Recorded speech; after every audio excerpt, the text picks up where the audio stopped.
Hello, everyone. My name is Jiban. This is my final project. I'm going to be talking about David Adjaye Associates. All right, let's get into their history. So, Sir David Adjaye was born on September 22, 1966, in the city called Dar es Salaam, Tanzania, Africa.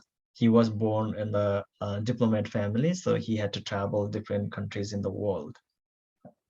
He has a brother who was disabled. He could not move or speak on himself, so Sir David Adjaye has to help him. He was kind of inspired by that, so he wanted to build the spaces for all bodies.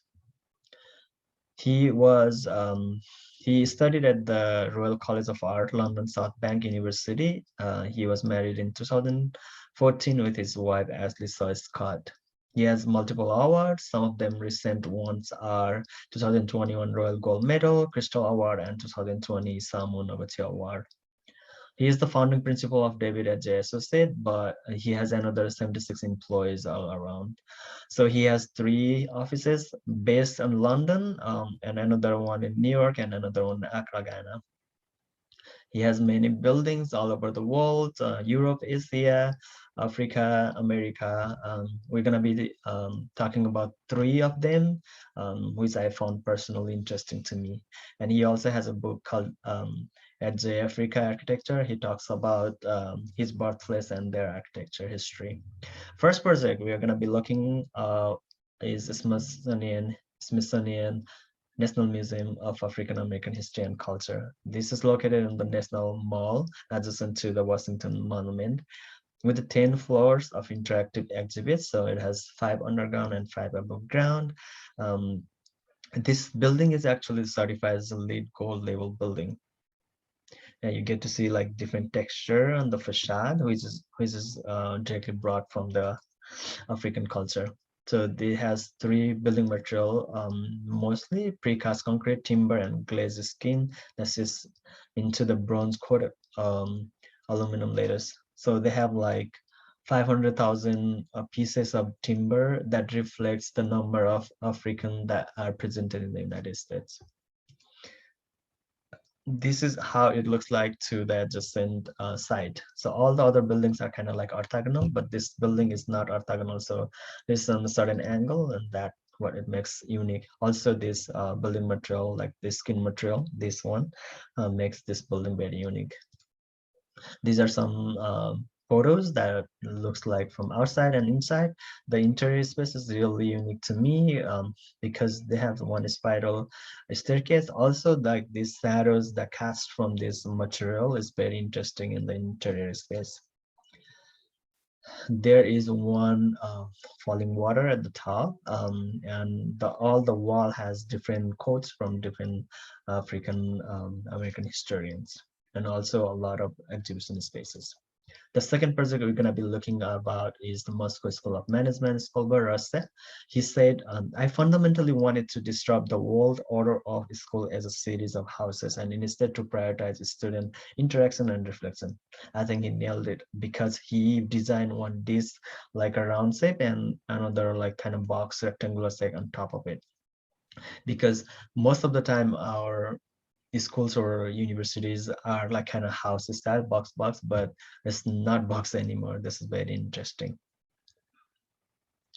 This also include the conference center with its own auditorium. So basically it has like ground floor is like um, the parking space, and there's two floor, and those are the another spaces for classrooms. These are some interior space, and this is what it looks like, the extended cantilever space. This is the chair's office. He actually loved this space, and he actually found the furniture that actually perfectly match with the space. This is what it looks like. There's a ramp, underground, there's digs, and another space out. These are the interior space. You get to see some moonlight, moonroof for the natural lighting into the building. These are some interior spaces. This is my one of the favorite pictures. I love this image because you actually can see, so you get to park inside the building, so there's no snow, right?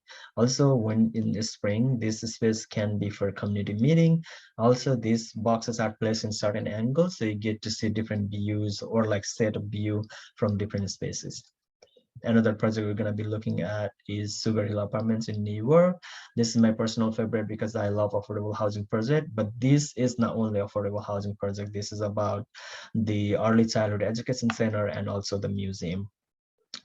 So it has 13-story building, which include 124 affordable housing units for low-income families, which includes 25 residents for formerly homeless people. This is absolutely, I love this project because it actually covers some issues from our community. This this is the site here, and this is what it looks like, floor plans and section right here. These are the outside view. So these are the cladding system that they created for the facade. This is like kind of grays concrete panel cladding system, which reflects the history of Harlem. This side is actually on the slope, so they had to incorporate the hill or like certain angle. This is what it looks like from the front. This is not like perfectly vertical because those are pushed back into certain distance dimension because they wanted to address the sun and light and some reflection from the light. In relation to the canon of architectural modernism, I would say Smithsonian is definitely postmodernism because it uses the cultural, historical element from African culture. Moscow School, I would say, like could be both modernism and postmodernism because it uses the material and technology to address the cantilever form. They had to use the different material, stronger material, and also the different techniques. And the Sugar Hill, definitely the postmodernism because the cladding material and its texture represented the classical history of Harlem, which is its neighborhood. These are some resources, sources for images. Thank you so much.